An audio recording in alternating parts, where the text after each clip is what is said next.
gusto mong makita. Ito ang dapat nating abangan sa Batang Quiapo.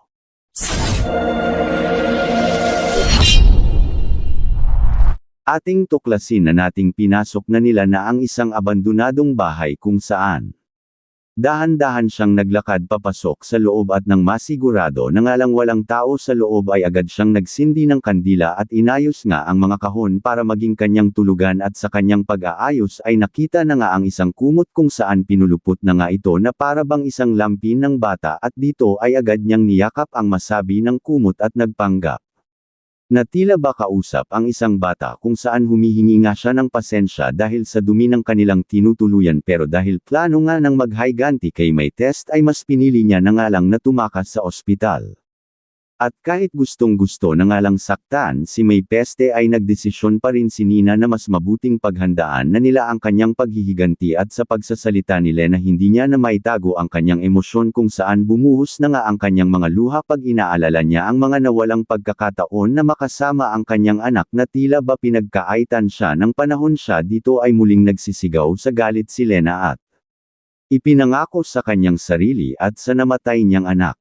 na ipaghihiganti niya nga ito laban kina Merits ang di niya alam ay problemado na nga si Martis at hindi pa rin matigil sa pag-iyak kaya tila ba wala na nga siyang ibang malapitan kaya naisip niyang i-text si Ramon pa sana makausap pero agad ring nagbago ang kanyang isip pero dito na nga tumawag sa kanya Filemon na iyak na nga lang si Midas na makita ang pangalan ko sa kanya ng cellphone kaya agad niya na rin sinagot ang tawag nito at sa kanilang pag-uusap ay narinig na ni Ramon ang pag-iyak ni May pare kaya nagdesisyon siyang agad na itong puntahan pero hindi nila alam ay narinig na ni Olga ang kanilang pag-uusap.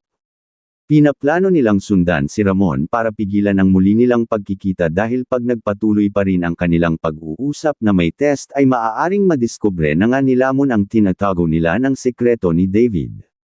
Habang ang grupo naman sanggol ay palihim na silang pinapanood sa CCTV pero hindi nga maiwasang bituin nila Enteng si Madonna na seryosong-seryoso nga nang nanunood pero agad niyang iginiit na binabantayan niya. Nga lang ang galawan tisay at kasabay nito ang paghihintay ng blueprint allergic sa kabilang kanto kung saan nakakasigurado nga siya big time ang naging target PT6 dahil sa laki na ng building na pinasukan nito kaya tahimik na lang silang naghihintay sa signal ito at di rin nagtagal ay ipinakita na nga ni Tanggol ang iba pang mga sasakyan yan lalong napahanga si Tisay dahil isa nga rito ang kanyang dream car kaya biniro pa nga ni Tanggol na nabubulok na lang ito sa kanilang bahay. Ito ang dapat nating abangan. FPJ Batang Quiapo, please like and subscribe our channel. Maraming salamat po.